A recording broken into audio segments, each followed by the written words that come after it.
नमस्कार साथियों, Kota online classes में आप सभी का स्वागत है। साथियों, जो ब्रह्मास्त्र नोट्स हैं, जो हमारे वन लाइनर ब्रह्मास्त्र नोट्स हैं, साथियों मैं आप सभी से कहूँगा कि ये नोट्स आपके टेबल के ऊपर हमेशा होने चाहिए।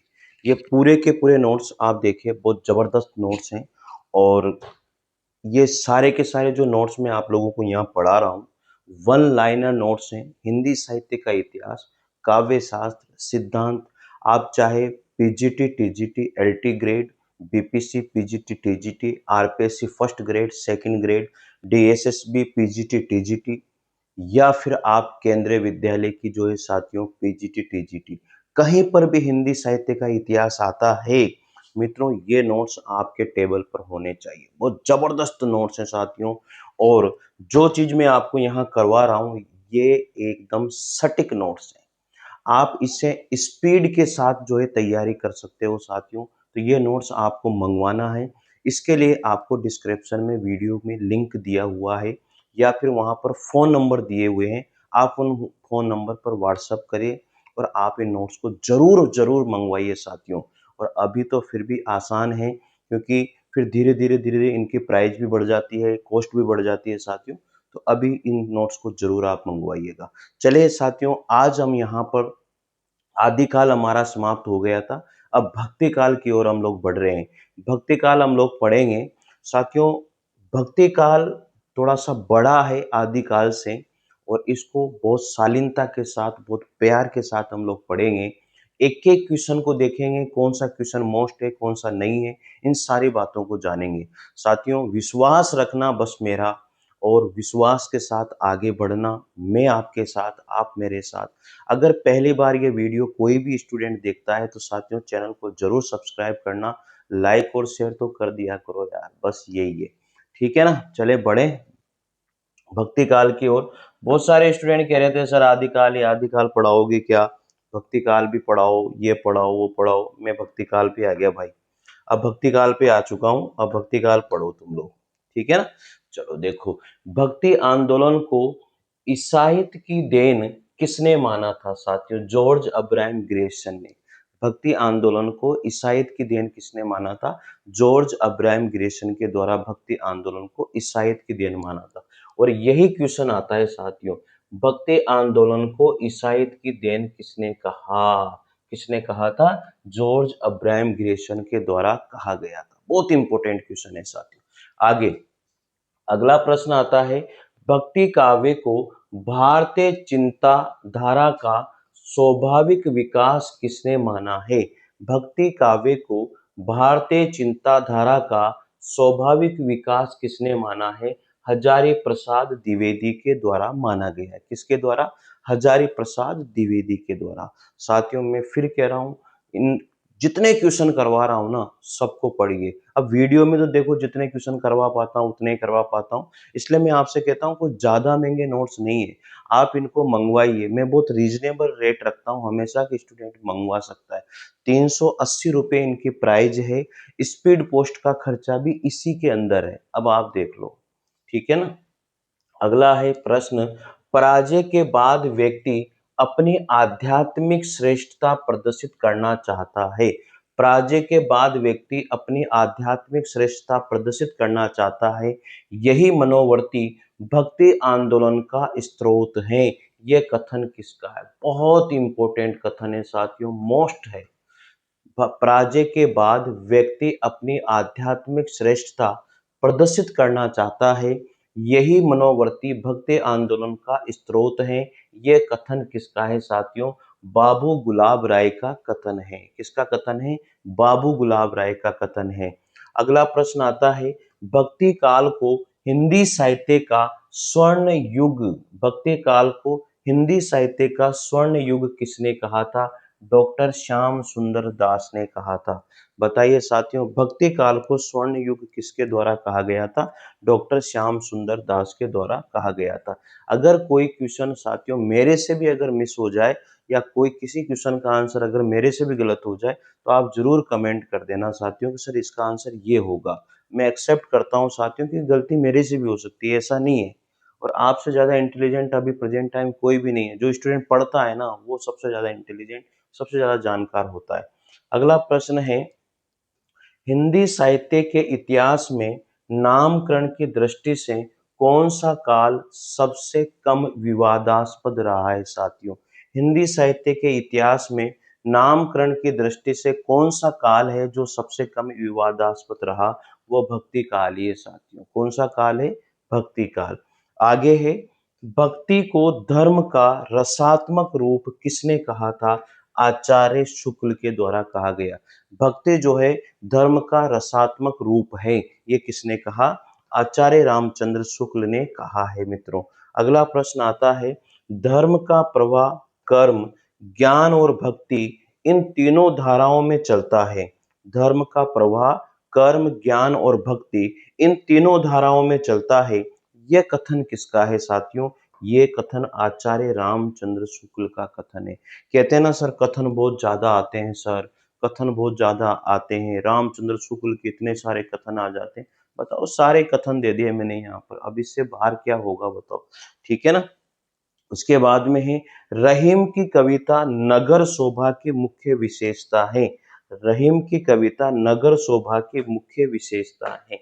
देखो आगे यहाँ पर बताया गया है कि जो रहीम की कविता है वो नगर शोभा की, अब रहीम की कविता में नगर शोभा की रहीम की कविता का नाम क्या है? नगर शोभा।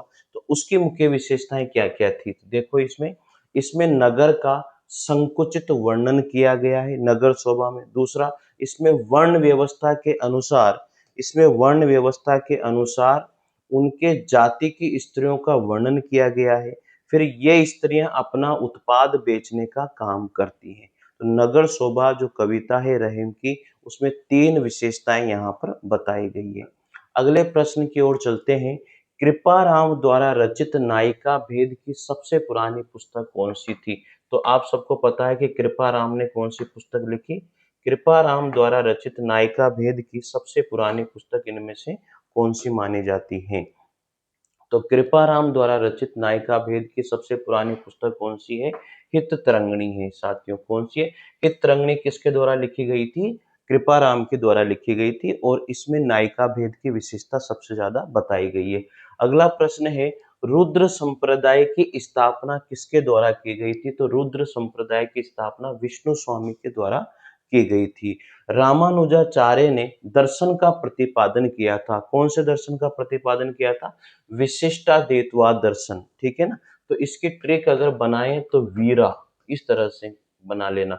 तो वी से विशिष्टाद्वैतवाद और रा से रामानुजाचार्य, तो वीरा इस तरह से याद हो जाएगा। निम्बकाचार्य का जो संबंध है वो किस दर्शन से बताया गया है? द्वैताद्वैतवाद से बताया गया है। इसका अगर इसकी ट्रिक बनाए तो देनी। ठीक है, इस तरह से याद रख लेना। निम्बकाचार्य ने किस दर्शन का प्रतिपादन किया था? द्वैताद्वैतवाद का। विशिष्टाद्वैतवाद का किसने किया था? रामानुजाचार्य ने। और रुद्र संप्रदाय की स्थापना विष्णु स्वामी ने करी थी। द्वैताद्वैतवाद की जो है निम्बकाचार्य ने करी थी। आकाश धर्मा गुरु कहा जाता है। आकाश धर्मा गुरु किसको कहा जाता है? रामानंद को कहा जाता है। याद रखना, आकाश धर्मा गुरु किसको कहा जाता है? रामानंद को कहा जाता है साथियों। अगला प्रश्न आता है, इनकी उक्तियां ऐसी लुभावनी हुई कि बिहारी आदि प्रवर्ती कवि भी उनमें से बहुतों को अपहरण करने का लोभ न रोक सके। आचार्य शुक्ल की ये उक्ति देखो। पहली बात तो ये ध्यान रखो कि ये जो कथन है वो किसका है, पहले तो ये ध्यान रखो। ठीक है ना। आचार्य शुक्ल की ये उक्ति है किसके? रहीम के विषय में। पहले तो ये याद रखना कि ये किसकी है। तो याद रखो, इनकी उक्तियां ऐसी लुभावनी हुई कि बिहारी आदि प्रवर्ती कवि भी उनमें से बहुतों को अपहरण करने का लोभ न रोक सके। तो किसकी है? आचार्य रामचंद्र शुक्ल की है। लेकिन किसके विषय में है? तो याद रखना रहीम के विषय में है। इसमें तो बिहारी आया है तो ऑप्शन में बिहारी भी होगा, तो रहीम के विषय में साथियों। अगला प्रश्न है, भक्ति रसामृत सिंधु के रचयिता कौन है? बहुत तगड़ा प्रश्न है। भक्ति रसामृत सिंधु के रचयिता रूप गोस्वामी है। क्या नाम है? रूप गोस्वामी। याद हो जाएगा ना। चलिए अगले प्रश्न की ओर चलते हैं। यहाँ पर देखो, जिस प्रकार, बहुत तगड़ा प्रश्न है ये भी, जिस प्रकार साथियों, जिस प्रकार मीराबाई ने जाके सिर मोर मुकुट मेरो पति सोए। जिस प्रकार मीराबाई ने जाके सिर मोर मुकुट मेरो पति सोए कहकर कृष्ण की भक्ति पति रूप में की, उसी प्रकार दक्षिण भारतीय भक्त कवयित्री ने कहा कि स्वामी कृष्ण के अतिरिक्त किसी और को अपना पति नहीं बना सकती। तो ये दक्षिण की वो कौन सी कवयित्री थी जिसने मीराबाई की तरह ही वर्णन किया है सारी बातों का? तो वो थी अंदाल। क्या नाम था? अंदाल। ठीक है, अगला प्रश्न आता है, विष्णु संप्रदाय को संज्ञा से भी अभिहित किया जाता है। विष्णु संप्रदाय को रुद्र संप्रदाय भी कहते हैं। जो विष्णु संप्रदाय यानी कि विष्णु संप्रदाय और रुद्र संप्रदाय एक ही है। तो विष्णु संप्रदाय का किसने प्रतिपादन किया था? विष्णु स्वामी ने। और रुद्र संप्रदाय का प्रतिपादन भी विष्णु स्वामी ने किया था, क्योंकि विष्णु संप्रदाय को तो रुद्र संप्रदाय कहते हैं, रुद्र संप्रदाय को विष्णु संप्रदाय कहते हैं। बात एक ही है। ठीक है, अगला प्रश्न पढ़ते हैं। मान सहित विष खाए के शंभु भय जगदीश, बिना मान अमृत पिए राहु कटायो शीश। ये जो पंक्तियां हैं वो किसकी है? रहीम की पंक्तियां हैं। याद रखना, मान सहित विष खाए के शंभु भय जगदीश, बिना मान अमृत पिए राहु कटायो शीश। क्या बात है यार, तगड़ी बात कही है। किसने लिखी है? रहीम दास जी ने लिखी है। अगला प्रश्न देखते हैं यहाँ पर। भैया थोड़ा सा ध्यान रखना, जो भक्ति काल है वो थोड़ा लंबा चलेगा, तो विश्वास रखना। ठीक है ना? और मैंने आपसे कह दिया है कि नोट्स आपके घर में होने चाहिए। ये जो वन लाइनर हिंदी साहित्य का पूरा इतिहास काव्य शास्त्र कंप्लीट है। आप पूरी दुनिया में कहीं पर भी एग्जाम दे रहे हो और हिंदी साहित्य काव्य शास्त्र आ रहा है, तो इन नोट्स को अपने घर पर आपको होना चाहिए। मैं कह रहा हूं फिर भी बहुत तगड़े नोट्स हैं। और ये देखो, ये ग्रामर के नोट्स हैं, पूरे हैंड रिटन नोट्स हैं। चाहे आप बीपीसी पीजीटी दे रहे हो, चाहे एलटी ग्रेड दे रहे हो, चाहे पीजीटी टीजीटी दे रहे हो, RPSC first grade second grade दे रहे हो, जहां पर भी आती है ना ग्रामर, ये पूरे हैंड रिटन नोट से देखो, पूरे के पूरी ग्रामर हैंड रिटन है भाई। ये चीज आपके पास होना चाहिए। एक चीज और बताता हूं मैं आपको, सबसे बढ़िया चीज ये देखो, सबसे बढ़िया चीज है भाग 1 और भाग 2 हिंदी साहित्य के डिटेल नोट्स जो खुद मैंने लिखे हैं। डिटेल नोट से साथियों, बस यही है कि ये कहीं बाजार में आपको नहीं मिलेंगे, ये आपको यहां से ही स्पीड पोस्ट के द्वारा भेजे जाएंगे। तो याद रखना साथियों, चाहे आप पीजीटी हो या टीजीटी हो, किसी का भी एग्जाम दे रहे हो, किसी भी स्टेट में हिंदी साहित्य अगर आता है ना, तो इनसे बाहर नहीं जाएगा। ये देख लो, हैंड रिटन नोट से पूरे के पूरे भाग 1 और भाग 2 पूरे हैंड रिटन। इन नोट्स को पढ़ने के बाद में, जो ये नोट्स ब्रह्मास्त्र वन लाइनर नोट्स है ना, इनको पढ़ने के बाद में फिर देखो आप मजे। एक भी क्वेश्चन अगर आपका बाहर चला जाए ना, गारंटी मेरी, ये मत सोचना बेचने की बात कर रहा हूं। आपको लेना है तो ही लेना साथियों, पढ़ना है तो ही लेना। ये बस यही मेरा कहना है। अगर नहीं पढ़ना है तो मत लेना, मैं फिर कह रहा हूं आपसे। ठीक है, तो ऐसा मत सोचना कि सर तो नोट्स बेचते हैं, वो करते हैं। भाई ये हमारा फर्ज है कि आप तक वो चीजें जाए। ठीक है ना? आप भी पढ़ो उन चीजों को जो लोग पढ़ते हैं। मैं आपको बता दूं, रोज कम से कम मैं यहाँ पर जो है ना 20 से 25 स्टूडेंट को रोज भेज रहा हूँ। बिहार, यूपी, दिल्ली, राजस्थान, हर जगह पर। पैकिंग भी मैं आपको बता देता हूँ, इस तरह की पैकिंग करके हम लोग भेजते हैं भाई। ये देखो, इस तरह की जो पैकिंग है ना, वो इस तरह की पैकिंग जाती है। बता देता हूं मैं आपको, इस तरह की पैकिंग जाती है, ये इस तरह की पैकिंग जाती है। ठीक है, तो कोई दिक्कत वाली बात नहीं है, पैकिंग हम करके भेजते हैं। चलिए पढ़ते हैं हम लोग। थोड़ा सा मैं बैक गया था आपको बताने में। मान सहित विष खाए के शंभु भय जगदीश, बिना मान अमृत पिए राहु कटायो शीश। ये पंक्तियां किसकी है? रहीम की है। अगला प्रश्न आता है, तुलसी के वचनों के समान रहीम के वचन भी हिंदी भाषी भूभाग में सर्वसाधारण के मुंह पर रहते हैं। तुलसी के वचनों के समान रहीम के वचन भी हिंदी भाषी भूभाग में सर्वसाधारण के मुंह पर रहते हैं। ये कथन किसका है? आचार्य रामचंद्र शुक्ल का कथन है।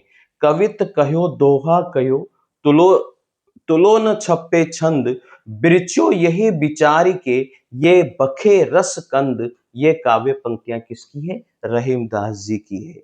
याद रखना, खेट कौतुकम नामक ज्योतिष ग्रंथ के रचयिता कौन है? रहीमदास जी है। खेत या खेट कौतुकम नामक ज्योतिष ग्रंथ के रचयिता कौन है? रहीमदास जी है। साथियों, यह प्रश्न भी हजारों बार पूछा जाता है। उत्तर भारत में भक्ति का प्रसार करने का जो श्रेय प्राप्त है वो रामानंद जी को जाता है। उत्तर भारत में भक्ति का प्रसार करने का जो श्रेय है वो किसे जाता है? रामानंद जी को जाता है। साथियों, चलिए आगे बढ़ते हैं इसी क्रम में। देखो, भक्ति भक्ति काल थोड़ा सा बड़ा है, विश्वास बना के रखिए। और साथियों, वीडियो पहली बार देखते हो तो चैनल से जरूर जुड़ना। आपको यहाँ पर first grade, second grade, PGT, TGT कहीं पर भी अगर हिंदी का एग्जाम होता है ना, उसकी तैयारी मैं करवाता हूँ और अच्छे से तैयारी करवाता हूँ। साथियों, कोटा ऑनलाइन क्लासेस ऐप भी है, वहाँ जाकर के आप टेस्ट सीरीज जरूर ज्वाइन करना। First grade, second grade, Hindi साहित्य की, ग्रामर की, जिसकी भी लिंक डिस्क्रिप्शन में दिया हुआ है। चलिए अगला प्रश्न हम लोग यहाँ पर देखते हैं। भक्ति आंदोलन को इस्लामी आक्रमण की पराजित हिंदू जनता की असहाय एवं निराश मन स्थिति से किसने जोड़ा? बहुत तगड़ा प्रश्न है। यह प्रश्न आता है भाई, आता है ये प्रश्न, 100% आता है। भक्ति आंदोलन को इस्लामी आक्रमण से पराजित हिंदू जनता की असहाय एवं निराश मन स्थिति से किसने जोड़ा? ये किसने कहा साथियों? आचार्य रामचंद्र शुक्ल ने जोड़ा है और कथन भी इनका ही। भक्ति दरवड़ी उपजी लाए रामानंद किसने कहा था? भक्ति दरवड़ी उपजी लाए रामानंद कबीर ने भी कहा और डॉक्टर सत्येंद्र नाथ ने भी कहा था। ठीक है। रामानुजाचार्य के गुरु का नाम क्या था? कांची पूर्ण। रामानुजाचार्य के गुरु का नाम क्या था? कांची पूर्ण था। किसके भक्ति परक गीतों का संकलन अभंग नाम से जाना जाता है? नामदेव। हिंदी भक्ति काव्य का शुभारंभ किसकी रचनाओं से माना गया है? नामदेव की। दिव्य प्रबंध काव्य का संकलन किसने किया था? आलवार भक्तों ने किया था। आलवार का जो शाब्दिक अर्थ है साथियों, मग्न होना होता है। आलवार का शाब्दिक अर्थ क्या है? मग्न होना। फिर ठीक है, अगला है, नम्माल वार के गीतों का सबसे पहले संपादन किसने किया था? नाथ मुनि ने। नम्माल नम्माल वार के गीतों का संकलन सबसे पहले किसने किया था? नाथ मुनि ने। आलवार गायकों की संख्या कितनी मानी जाती है? 12 माने जा आलवार भक्तों की संख्या कितनी मानी जाती है? 12 मानी जाती है। आलवार महिला संत का नाम क्या था? आंडाल, जिसको हम लोग आंदाल भी कहते हैं साथियों। ठीक है ना। अगला प्रश्न देखते हैं, थोड़ी स्पीड पकड़ते हैं अब, है ना। अगला प्रश्न है, रामानुजाचार्य ने रामानुजाचार्य ने देखो, रामानुजाचार्य ने किसकी उपासना पर जोर दिया था? विष्णु की उपासना पर। अवधूत किसे कहते हैं? रामानंद के वैरागियों को अवधूत कहा जाता है। हिंदी साहित्य का स्वर्ण युग कहा जाता है भक्ति काल को। हिंदी साहित्य का स्वर्ण युग किसको कहा जाता है? भक्ति काल को। भक्ति आंदोलन को लोक जागरण किसने कहा? हजारी प्रसाद द्विवेदी ने। भक्ति काल को बौद्ध धर्म की देन किसने कहा? हजारी प्रसाद द्विवेदी ने। अपने पौरुष से हताश जाति के लिए भगवान की शक्ति और करुणा की ओर ध्यान ले जाने के अतिरिक्त दूसरा मार्ग ही क्या था? ये कथन किसका है? आचार्य रामचंद्र शुक्ल का कथन है। अपने पौरुष से हताश जाति के लिए भगवान की शक्ति और करुणा की ओर ध्यान ले जाने के अतिरिक्त दूसरा मार्ग ही क्या था? ये कथन किसका है? रामचंद्र शुक्ल का कथन है। साथियों, एक स्टूडेंट ने पूछा था कि सर हम कहाँ पर आपसे कांटेक्ट करें, तो मैं आपको बता देता हूँ, 9929261623 ये नंबर हैं। इन पर आप कांटेक्ट कीजिए नोट्स मंगवाने के लिए। ये नंबर है 9929261623। नोट्स मंगवाने के लिए इन नंबरों पर जरूर कांटेक्ट कीजिएगा। ठीक है। जिसके भी नोट्स मंगवाने, ग्रामर के, हिंदी साहित्य के डिटेल, या ये वन लाइनर हिंदी साहित्य के, या पीजीटी के लिए, या फर्स्ट ग्रेड के लिए काव्य शास्त्र के, या सेकंड ग्रेड के लिए हिंदी हिंदी में शिक्षण विधियों के, या फिर जो भी आपको नोट्स मंगवाने वो जरूर बताइएगा। ठीक है साथियों, आगे बात करते हैं। अपने पौरुष से हताश जाति के लिए भगवान की शक्ति और करुणा की ओर ध्यान ले जाने के अतिरिक्त दूसरा मार्ग ही क्या था? ये कथन किसका है? आचार्य रामचंद्र शुक्ल का। अलवार वैष्णव की संख्या कितनी मानी जाती है? 12 मानी जाती है। जो अलवार या आलवार जो थे वो वैष्णव धर्म को मानते थे और उनकी संख्या 12 थी। अद्वैतवाद के अनुसार क्या है? जीव और ब्रह्मा दोनों एक ही हैं। अद्वैतवाद के अनुसार कहा जाता है कि जीव और ब्रह्मा एक ही है। अद्वैतवाद दर्शन की स्थापना या अद्वैतवाद की स्थापना किसके द्वारा की गई थी? शंकराचार्य के द्वारा की गई थी। तो इसको याद कैसे रखेंगे? अंश इस तरह से याद रख लो। अ से तो क्या हो जाएगा? अद्वैतवाद और साथियों स से क्या हो जाएगा? शंकराचार्य हो जाएगा। ठीक है। अगला प्रश्न आता है यहाँ पर। अगला प्रश्न है, कमल दल नैन की उन्मानी बिसरत नाही सकी मोह मन ते मंद मंद मुस्कानी। ये पद चरण की रचना जो है किसकी है? वो रहीमदास जी की है। अगला प्रश्न है, ओम जय जगदीश हरे की आरती की रचना किसने करी थी? श्रद्धा राम फिलोरी के द्वारा की गई थी। ओम जय जगदीश हरे जो आरती हम लोग करते हैं उसकी रचना किसने करी थी? श्रद्धा राम फिलोरी के द्वारा की गई थी साथियों। चले आगे बढ़ते हैं इसी क्रम में। द्वैतवाद के जो प्रणेता माने जाते हैं, द्वैतवाद के प्रणेता मध्वाचार्य को माना जाता है और इसकी जो ट्रिक है वो देम, क्या है इसकी? देम, दे से मतलब द्वैतवाद और म से मध्वाचार्य। ठीक है। शुद्धाद्वैतवाद दर्शन के जो प्रवर्तक माने जाते हैं वो वल्लभाचार्य को माना जाता है। शुभ शुभ नाम से ब को मैंने व मान लेता हूं मैं। ठीक है, इस तरह से याद हो जाता है। शुद्धाद्वैतवाद दर्शन के प्रवर्तक कौन है? वल्लभाचार्य हैं। हिंदी का भक्ति काल बाहरी आक्रमण की प्रतिक्रिया है। हिंदी का भक्ति काल बाहरी आक्रमण की प्रतिक्रिया है। ये कथन किसका है? आचार्य रामचंद्र शुक्ल का कथन है। किसका कथन है? आचार्य रामचंद्र शुक्ल का कथन है साथियों। हो जाएगा ना याद? बहुत तगड़े प्रश्न है भाई, याद तो देखो करने पड़ेंगे, कुछ भी कर लो तुम लोग, ठीक है ना।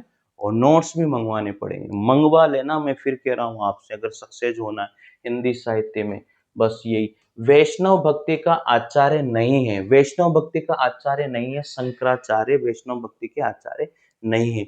ब्रह्म संप्रदाय के जो प्रवर्तक हैं साथियों कौन है? मध्वाचार्य।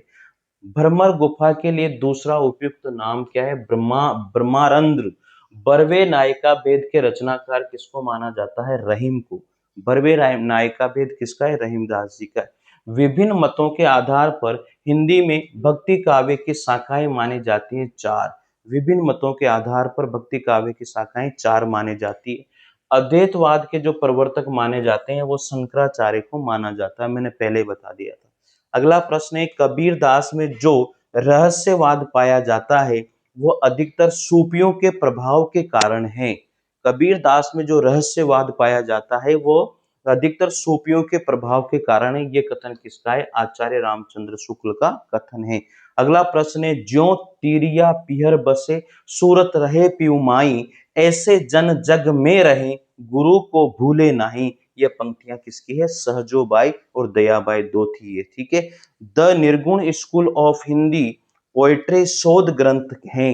द निर्गुण स्कूल ऑफ हिंदी पोएट्री शोध ग्रंथ की स्थापना डॉक्टर पीताम्बर दत्त बड़तवाल के द्वारा की गई थी साथियों। ठीक है। चलिए अगले प्रश्न की ओर बात करते हैं। यहाँ पर रामानंद ने नारायण रामानंद ने रामानंद ने नारायण और लक्ष्मी के स्थान पर किसकी उपासना पर जोर दिया था? सीताराम जी की उपासना पर, सीता और राम की उपासना पर। अगला प्रश्न है, योग साधना के जो प्रवर्तक तथा आदि गुरु माने जाते हैं भगवान शिव को माना जाता है। नेमा किस कवि की माता का नाम था? कबीर दास की। उत्तर भारत में वैष्णव भक्ति के संस्थापक रामानुजाचार्य को माना जाता है। निर्गुण भक्ति का जो आदि स्रोत है वो श्वेताश्वय उपनिषद है। निर्गुण भक्ति का आदि स्रोत किसको माना जाता है? श्वेताश्वेतर उपनिषद को माना जाता है। स्मार्त संप्रदाय के जो संस्थापक माने जाते हैं वो शंकराचार्य को ही माना जाता है। निर्गुण काव्य धारा को ज्ञानाश्री तथा प्रेमाश्री दो भागों में विभाजित करने वाले विद्वान कौन थे? आचार्य रामचंद्र शुक्ल रहे हैं। निर्गुण काव्य धारा को हम लोग ज्ञानाश्री और प्रेमाश्री दो भागों में डिवाइड करते हैं। ये किसने किया था? ये आचार्य रामचंद्र शुक्ल के द्वारा किया गया था।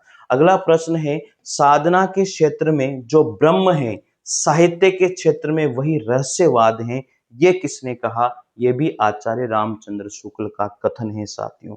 ठीक है। अगले प्रश्न की ओर बढ़ते हैं। यहाँ पर अगला प्रश्न आता है, विष्णु का सर्वप्रथम उल्लेख मिलता है कहाँ पर? ऋग्वेद में मिलता है साथियों। विष्णु भगवान का सर्वप्रथम जो उल्लेख मिलता है वो ऋग्वेद में मिलता है। अगला प्रश्न है, भक्ति आंदोलन को दक्षिण से उत्तर भारत में लाने का जो श्रेय है वो संत रामानंद जी को दिया जाता है। भक्ति आंदोलन को दक्षिण से कहां पर? उत्तर भारत में लाने का जो श्रेय दिया जाता है वो संत रामानंद जी को दिया जाता है। अगला प्रश्न आता है, वैष्णव धर्म के 4 प्रमुख आचार्यों में से किसने अपने सिद्धांतों में भक्ति और ज्ञान का समुच्चय माना है? वो है रामानंद। वैष्णव धर्म के 4 जो प्रमुख आचार्य थे उनमें से किसने अपने सिद्धांतों में भक्ति और ज्ञान का समुच्चय माना? रामानुजाचार्य या रामानुज ने माना है। भक्ति और ज्ञान की पृष्ठभूमि में रामावत संप्रदाय का प्रवर्तन किसने किया था? रामानंद ने। रामावत संप्रदाय का प्रवर्तन किसके द्वारा किया गया था? रामानंद के द्वारा किया गया था साथियों। तो ये आज हमने भक्ति काल को शुरू किया। लगभग 50 से 60 क्वेश्चन हम लोगों ने पढ़ लिए होंगे साथियों। मुझे जहां तक लगता है ज्यादा ही पढ़ लिए होंगे। तो बताइए इतने से टाइम में अगर मैं 100 क्वेश्चन भी पढ़ लूं तो कितनी अच्छी बात है। तो नोट्स बहुत अच्छे हैं। अब आपको अपने टेबल पर इनको रखना चाहिए, होना चाहिए आपके टेबल के ऊपर। ठीक है साथियों, तो मिलते हैं फिर अगले वीडियो में। तब तक के लिए जय हिंद, जय भारत। थैंक यू, धन्यवाद सभी को।